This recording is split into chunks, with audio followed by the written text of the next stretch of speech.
Halo teman-teman, kembali lagi dengan Edwin di channel analisis laporan keuangan. Untuk seri video yang ini saya mau bukan bahas sih sebenarnya. Kita mau review laporan keuangannya Jasa Marga ya, JSMR. Oke. Jadi kembali ya, kita disclaimer dulu, Jit. Jadi materi ini disusun oleh saya sendiri, Edwin, dengan tujuan berbagi analisis aja, gitu ya, berbagi analisis dari sudut pandang pribadi saya. Nah, jadi isi materi ini ya sifatnya hanya edukasi ya, hanya informasi umum aja dan bukan merupakan rekomendasi investasi. Jadi untuk teman-teman gitu ya, ini semua nggak dimaksudkan sebagai ajakan buy, sell, atau hold suatu saham yang disebut ya. Berarti ini jasa marga. Nah, jadi setiap keputusan investasi itu adalah tanggung jawab masing-masing individu ya. Jadi teman-teman harus riset mandiri, analisis mendalam, atau konsultasi dengan penasihat keuangan profesional kalau perlu. Oke. Nah, jadi gitu ya, untuk jasa marga gitu ya, selalu saya sampaikan gitu ya tentang 3 kriteria utama saya dalam memilih saham. Apa aja gitu ya. Jadi perusahaan itu yang pertama harus membagikan dividen.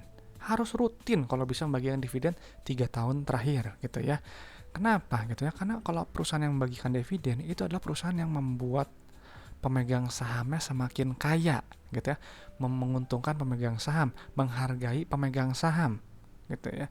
Kita sebagai investor di bursa efek itu keuntungan cuma dua, dapat dari dividen dan dapat dari capital gain gitu ya. Kalau misal capital gain itu kan kenaikan harga saham, tapi kalau dividen ini adalah uang tunai real keuntungan yang dihasilkan oleh perusahaan.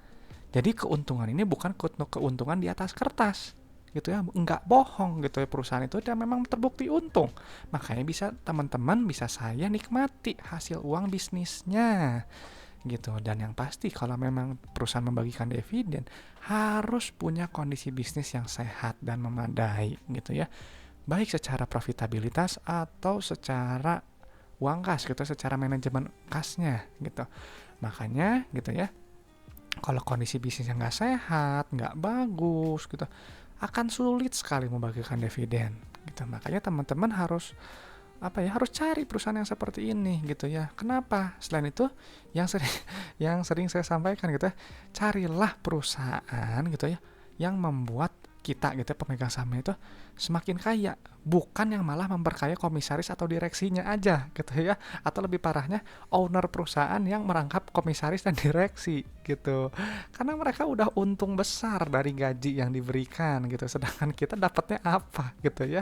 Kalau perusahaannya rugi melulu, kita pusing gitu ya, harga sahamnya turun, dividen nggak dapat, tapi mereka udah dapat gaji besar kayak gitu gitu. Jadi kita memang harus berhati-hati dalam memilih perusahaan yang mau kita investasikan. Nah, jadi untuk teman-teman gitu, ketika udah menemukan nih perusahaan yang kondisi bisnisnya sehat, rutin bagi dividen, pastikan kita beli itu di bawah nilai wajarnya ya, atau pas under value. Jadi kita harus menggunakan akal sehat Anda gitu ya, harus menganalisis sendiri gitu ya. Jangan mudah percaya orang gitu ya, jangan mudah ikut-ikutan orang gitu ya. Jangan percaya sama saya juga gitu ya, karena di sini saya hanya sharing aja pandangan saya gitu ya, tentang laporan keuangan jasa marga gitu ya. Nah, jadi memang apa yang saya lakukan ini gitu ya, dari 2016 sampai sekarang itu mengikuti konsep value investing gitu ya. Jadi saya akan membeli pada saat harga saham ini di bawah nilai wajar gitu ya, di bawah nilai wajar. Itu nilai wajarnya berapa? Ya PBV sama dengan 1, price to book value sama dengan 1. Kita misalkan belinya di 0,6. Nah, beli di 0,6 tuh, beli gitu. Nanti take profitnya di PBV sama dengan 1. Dengan total kemungkinan profitnya itu ya, estimasi berapa? Nah, segini. 66%. Udah langsung ada gitu ya. Gitu. Jadi saya nggak mengada-ngada gitu ya, nggak pakai proyeksi, hanya pakai yang udah jelas-jelas aja, yang pasti gitu. Meskipun memang penggunaan PBV ini dia banyak value trapnya gitu ya, PBV murah belum tentu bagus, makanya dikombinasikan dengan ini nih ya, bagi dividen dan punya kondisi bisnis yang sehat gitu. Jadi kalau memang teman-teman mau seperti itu, atau ya yang saya lakukan itu, ya memang saya harus punya prinsip ya, sabar dan orientasinya jangka panjang. Nggak bisa saya memanen keuntungan itu sebulan, 2 bulan, 3 bulan, nggak bisa, kecuali kalau memang itu beruntung sekali saya gitu. Nah, dan tentunya harus fokus pada value-nya duluan gitu gitu ya. prioritasnya harus pada value gitu. Kenapa gitu? Karena value itu dia berubah setiap 3 bulan sekali gitu. Kalau misalnya saya pakai book value gitu, kalau teman-teman mungkin bebas ya metode valuasinya gimana. Ekuitas itu kan terbit dari laporan keuangan. Laporan keuangan terbitnya kapan? 3 bulan sekali atau setahun 4 kali. Fokuslah saya ke sini gitu ya. Setelah saya fokus di book value, baru saya cek nanti price-nya gitu ya. Price yang ini kan berubah setiap hari ya, setiap detik. Price ini untuk apa? Untuk entry-nya. Kapan saya entry-nya gitu. Kenapa sih Win kok fokusnya ke value? Karena apa? Karena harga itu, price itu nanti akan mencerminkan kinerja fundamental dalam jangka panjang gitu ya. Makanya nggak heran banyak perusahaan-perusahaan yang bermasalah, yang nggak bagus, yang jelek, itu kan parkir di harga gocap. Dan itu semua udah bisa kelihatan dari ini laporan keuangannya gitu. Makanya kenapa wajib sekali untuk saya dan teman-teman memahami laporan keuangan. Kalau pusing gitu, anggaplah laporan keuangan itu seperti buku cerita gitu yang terdiri dari 3 bab. Ada neraca, laba rugi, arus kas. Nanti ini semua membentuk cerita gitu ya. Jadi nanti yang saya lakukan, yang saya biasa lakukan gitu, teman-teman nanti lihat di video ini juga gitu ya. Saya nanti akan bercerita gitu ya tentang si jasa marga ini gitu ya. Isinya gimana saya nggak tahu nih. Makanya nanti ikuti aja gitu ya. Nanti dari laporan keuangan itu nanti akan muncul 7 ciri perusahaan yang sehat. Ini semua basic logic kok gitu ya. Kalau teman-teman punya bisnis gitu, pasti ini hasilnya. Kalau memang benar-benar bagus ya, bisnisnya sehat, kasnya nyata, ada likuiditas yang cukup, keberlangsungan operasi yang lancar, bisa bayar dividen, nggak bergantung utang yang besar, ada pertumbuhan, ada ekspansi, bisa menjaga kepercayaan pemodal ya, dan juga bank gitu ya, yang pemberi pinjaman gitu ya. Dan pasti nanti valuasinya akan naik dan harganya sahamnya ya akan naik dan cenderung stabil. Ketika misalnya memang ada penurunan yang ekstrim gitu, dia nggak akan terlalu turun dalam gitu ya, nanti dia akan kembali lagi ke nilai wajarnya gitu, akan naik lagi kalau perusahaannya bagus dan sehat. Nah, ini yang di dalam kurung ini adalah indikator yang saya biasa gunakan di laporan keuangan. Nah, jadi gitu ya, si jasa marga ini, JSMR ini nanti akan saya screening dulu gitu ya, termasuk ini sebenarnya saya agak bingung ya antara sebenarnya screening dan analisis, karena ini sebenarnya hampir sama-sama aja. Memang saya biasanya cuma pakai 7 ini sebenarnya gitu ya. Apa aja gitu. Yang pertama tadi dividen. Nah, ya minimal 3 tahun terakhir harus bagi dividen. Lalu ada saldo labanya harus positif, PBV-nya wajib kurang dari 1. Ya, ini karena value yang saya gunakan yang prioritasnya. Lalu ada PER-nya kurang dari 15 atau lebih bagus kurang dari 10. CFO-nya positif, CFO-nya negatif ya, berarti harus ada ekspansi, dan juga CFF-nya negatif atau ada pembayaran pinjaman ke bank gitu ya, artinya harapannya kan utangnya makin kecil ya rasionya. Nah, jadi nanti akan dipindahkan ke Excel seperti ini dan teman-teman bisa download gratis. Linknya ada di deskripsi video ya. Passwordnya ALK Edwin. Oke, jadi kalau teman-teman udah download, kita mau bareng-bareng isi, ayo kita isi bareng-bareng ya.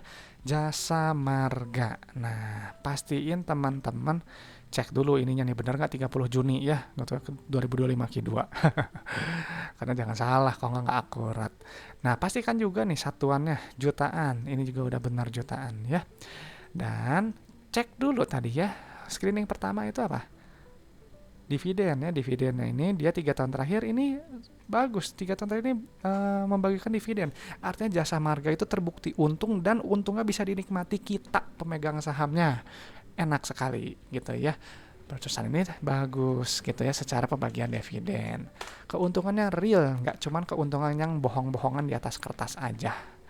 Nah, terus kita cek apa? Cek kas dan sarakasnya. Ini adalah uang di dalam dompet perusahaan. Gitu ya, teman-teman punya dompet kan? Gitu ya. Nah, anggap aja itu uang di dalam dompetnya itu adalah ini. Gitu ya. Inilah uangnya gitu ya. Karena teman-teman pakai uang kas ini kan untuk apa ya? Untuk bayar ini itu, dan terima pembayaran juga pakai duit ya, uang kas gitu. Maka nilainya ini penting sekali gitu. Karena ya kalau kasnya nggak cukup mau gimana Anda bayar pinjaman? Gitu ya, atau mau gimana bayar gaji? Nah, gitu ya. Jadi ketika udah beres dari kas, langsung loncat ke ini. Ekuitas, struktur pemodalan ya. Pilih yang mana? Yang paling penting adalah saldo laba. Nilainya yang mana? Yang ini. Pindahin aja dulu. Nah, saldo laba ini apa, Win? Gitu ya. Saldo laba ini adalah total akumulasi keuntungan yang telah dihasilkan perusahaan dari perusahaan pertama kali berdiri. Dari pertama kali berdiri, betul gitu ya. Jadi Jasa Marga nih dari pertama kali dibentuk sampai laporan kuartalnya telah menghasilkan keuntungan 27,6 triliun. Terbukti untung gitu ya. Perusahaan ini nggak kaleng-kaleng gitu ya. Nah, jadi ini yang penting. Kalau perusahaannya rugi terus ya, nggak akan ada saldo laba, gitu. Adanya defisit. Maka teman-teman nggak heran gitu ya, banyak sekali perusahaan itu yang di berita itu untung sekian, tapi pas udah dicek saldo labanya masih defisit, atau perusahaan itu masih rugi terus gitu ya kan Anda eh, apa namanya perusahaan misalnya punya bisnis rugi di 3 tahun pertama, lalu di tahun keempat Anda untung tapi nggak menutupi kerugian 3 tahun sebelumnya, itu masih defisit gitu, nggak ada saldo labanya. Hati-hati gitu ya. Apa teman-teman mau beli perusahaan yang rugi gitu? Ya bisa aja kalau dia turn around gitu, itu pasti kalau pas dia ngebalik dia untung pasti naiknya tinggi. Cuman saya nggak mau yang seperti itu, saya carinya yang pasti-pasti aja gitu ya. Jadi jangan kalau kata saya investasi saham itu bukannya high risk high gain gitu ya, tapi dia bisa low risk kalau kita tahu gitu ya caranya gimana. Nggak mungkin zero risk, nggak mungkin sekali zero risk, tapi low risk high gain itu bisa. Caranya apa? Ya ini gitu ya, teman-teman harus cari perusahaan itu yang benar-benar baik, yang bagus. Setelah dari saldo laba nih, langsung ke ekuitas pemilik. Yang ini teman-teman, isinya yang ini ya, langsung dipindahin aja angkanya. Nah, jadi ekuitas ini nanti akan terlihat ini tuh, price to book value-nya nih. Ini udah murah nih, kurang dari 1. Ada perusahaan ini udah murah buat saya gitu ya. Dan pastinya kalau sudah murah gitu ya, 0,73 tuh, potensi profitnya 37% gitu ya. Jadi ya udah, take profit di PB1 aja gitu. Cuma kita nggak tahu nih harganya makin turun atau enggak. Nah, itu masalahnya di situ gitu. Tapi ini bisa saya masukin watchlist dulu ya kalau dari PBV. Nah, cek laba ruginya gitu. Jangan cuma sekedar murah doang gitu ya. Murah secara valuasi PBV, tapi kalau ada pendapat eh, profitabilitasnya buruk juga ngapain gitu ya. Kita pindahkan dulu nih yang paling penting. Total pendapatan itu nilai yang ini. Jadi untuk jasa marga itu ada 3 pendapatannya: tol, usaha, konstruksi. Nah, ini nilainya totalnya. Gitu ya. Kenapa penting gitu ya nilai yang ini? Ya karena pendapatannya adalah bukti perusahaan ini bertumbuh. Semakin tinggi revenue-nya, artinya perusahaan itu semakin banyak dibeli barang sama jasanya oleh customer. Cuman ini ada penurunan sedikit. Ya udah, nggak apa-apa, penurunan sedikit sih, nggak signifikan. Nah, jadi pendapatan ini nanti dikurangin oleh harga modal atau beban pokok pendapatan atau HPP gitu, atau COGS atau cost of revenue, banyak istilahnya. Nanti dikurangin akan menghasilkan laba bruto nih. Laba bruto ini adalah pendapatan yang telah dikurangi dengan harga modal ya, untuk melihat tingkat tingkat kompetitif suatu produk. Jadi semakin besar GPM-nya, semakin dia bagus karena semakin dia berharga barang atau jasanya, dan juga semakin banyak ruang nanti untuk laba bersihnya. Kalau misalnya kan ini kan nanti dikurang-kurangin gitu ya. Gitu nanti kan keluar net profit margin berapa. Kalau ini terlalu kecil, nggak mungkin, hampir net profit margin itu nanti rugi gitu, nggak ada. Maka cari yang besar gitu ya, cari yang cukup lah, nggak besar juga. Memang kalau mau kita bicara ideal sih minimal 50% ya, cuman kan ya 50% susah banget ya. Yang biasanya yang sering ditemukan itu di perbankan gitu. Jadi memang bisnis perbankan itu memang GPM-nya tinggi banget ya. Nah, jadi teman-teman langsung pindah ya ke laba bersih. Dikurangin nih laba kotor bla bla bla bla bla, nanti jadi laba usaha, laba bla sebelum pajak. Nah, nanti akhirnya laba bersihnya pakai yang ini. Nah, laba bersih ini ya angka final dari laporan laba rugi gitu ya. Jadi lihat nih, pernya ini 6,75, udah di bawah 10. Ya, ini udah oke. Ini berarti udah masuk watchlist. Gitu ya, udah semakin memperkuat ini masuk watchlist buat saya. Kenapa? Ini udah murah, ini profitabilitasnya pernya ini udah di bawah 10 gitu ya. Bagus sekali gitu ya. Nah, tapi validasi dulu nih. Bener nggak laba ruginya sekian? Diceklah di laporan arus kas gitu ya. Yang penting ini angka paling atasnya. Ya. Ini sebenarnya ada dua tuh, kas dari pendapatan tol dan lainnya, dan ini nah isi yang jumlahnya ini yang teratas kan penerimaan kas ya. Jadi ini nggak pakai yang paling atas tapi pakai dua. Nah, dijumlah dulu semuanya. Nah, ini apa sih sebenarnya ya? Tunggu bentar. Ini sebenarnya saya salah tulis. 86822. Oke, udah benar, Deng. Nah, jadi uang kas ini apa sih ya? Jadi gini, teman-teman, ini kan ngejual barang 12,9 juta ke customer. Nah, tapi uang yang diterima cuma 9,3 juta. Tuh, cuma 72% konversi pendapatan ke uang kasnya. Sisanya kemana? Sisanya kemungkinan akan naik ke dalam pos piutang. Gitu ya. Nah, jadi kan sebenarnya kan yang bagus itu kan kalau customer bayar 12,9 juta, ya kita terima 12,9 juta dong gitu ya. Harapannya kenapa? Ya kita uangnya kan ini uang kita ini perlu untuk nanti bayar gaji, bayar ekspansi, bayar pinjaman. Jadi ini juga konversinya dia juga di bawah 90% ya. Dan ini bukan saya cari yang mendekati 100% atau minimal 90. Ini paling buat saya agak kurang menarik kalau dari sisi arus kas gitu. Cuman karena ya memang ini kan konstruksi juga ya, kayaknya jasa marga nggak cuma tol doang, ya wajar aja kalau misalnya dia pembayaran secara termin gitu. Maka kenapa rasio kasnya ini di bawah 90%. Nah, tadi kan uangnya udah diterima tuh ya gitu, pendapatan menjual barang 12,9 juta, terima duitnya cuma 9,3 juta. Terus bayar untuk supplier, bayar karyawan, bayar pajak, bayar bunga, dapat sisanya. Nah, ini sisanya bagus, masih positif ya. Artinya perusahaan ini menghasilkan uang kas gitu ya, meskipun ini ada penurunan dibandingkan dengan periode sebelumnya. Gitu ya. Yang bagus itu kalau misalnya CFO-nya ini positif ya. Jadi ada dari operasional itu bagus. Nah, nanti si CFO-nya nanti teman-teman dipakai untuk ekspansi usaha. Ya, nilainya negatif. Kalau yang negatif nih berarti perusahaan semakin lama semakin besar gitu ya. Nilainya yang baik. Tahu dari mana? Contoh aja ini tuh, penambahan hak pengusahaan jalan tol. Kalau haknya ini nggak dibayar berarti kan nggak bisa nggak bisa mengusahakan jalan tol gitu. Nah, kan harus bayar tuh, keluar uang ekspansi. Jadi nilainya harus negatif yang bagus. Cuman itu ini nggak cukup nih ya. Ini kalau misalnya dia ini positif, ini negatif, nggak cukup, pasti ambil pinjaman tuh, penerimaan utang bank makin besar utangnya ya. Net CFF-nya positif gitu ya.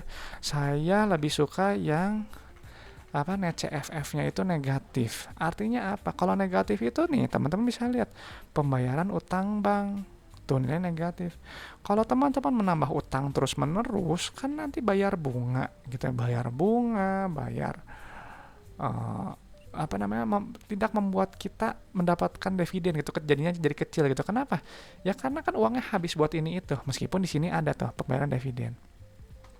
Cuman dari secara pola arus kas gitu ya, ini ya kurang menarik ya di CFF-nya. Dan ini kita bisa ceritakan seperti ini. Dari kegiatan operasional itu digunakan untuk ekspansi usaha, tapi kurang. Makanya perusahaan ambil pinjaman untuk membiayai ekspansi usahanya. Sehingga ada kelebihan uang kas nih, lebih uang kas yang masukin ke dompet teman-teman untuk jaga-jaga. Kayak gitu. Nah, nanti memang teman-teman ini harus dicek lagi nih rasio DER-nya gimana nih, naik nggak gitu ya, atau rasio lancarnya naik nggak gitu. Cuma saya nggak cek gitu ya, karena ini nggak masuk lah kriteria saya ya, karena CFF-nya ini dia positif. Saya cari yang mendekati sempurna aja gitu ya. Nah, jadi buat JSMR gimana gitu ya? Dia memang bagus ya, untuk bagi dividennya sangat baik gitu. Nah, dan juga saldo labanya positif. PBV-nya udah murah ya, potensi profit 37%. PER-nya juga udah murah nih, 6,75 gitu. Nah, namun untuk arus kas juga sebenarnya bagus ini ya, menghasilkan uang kas gitu ya, berekspansi. Cuman saya masih kurang serak di bagian CFF-nya gitu ya, karena saya nggak apa ya namanya, ya mendingan cari alternatif lain aja. Tapi ingat, ini semua hanyalah analisis saya, pendapat saya untuk saya pribadi gitu. Jadi kalau untuk teman-teman JSMR ini gimana gitu, menarik atau enggak? Nah, itu kembali ke selera masing-masing ya. Boleh teman-teman tulis gitu ya pendapat teman-teman tentang JSMR ini di video gitu. Supaya nanti kita bisa diskusi bareng-bareng. Dan teman-teman kalau memang punya request juga gitu ya, request saham yang mau dibahas gitu, atau ada pertanyaan seputar investasi saham, boleh komen juga gitu ya, supaya nanti saya respon dan jadi bahan diskusi gitu. Jadi untuk analisis di SMR selesai sampai di sini gitu. Jadi semoga analisis dari saya, opini pandangan dari saya bisa memperkaya apa ya, sudut pandang teman-teman gitu ya dalam melihat perusahaan Jasa Marga atau JSMR ini. Semoga bermanfaat ya untuk teman-teman. Oke, sampai ketemu lagi di video-video berikutnya.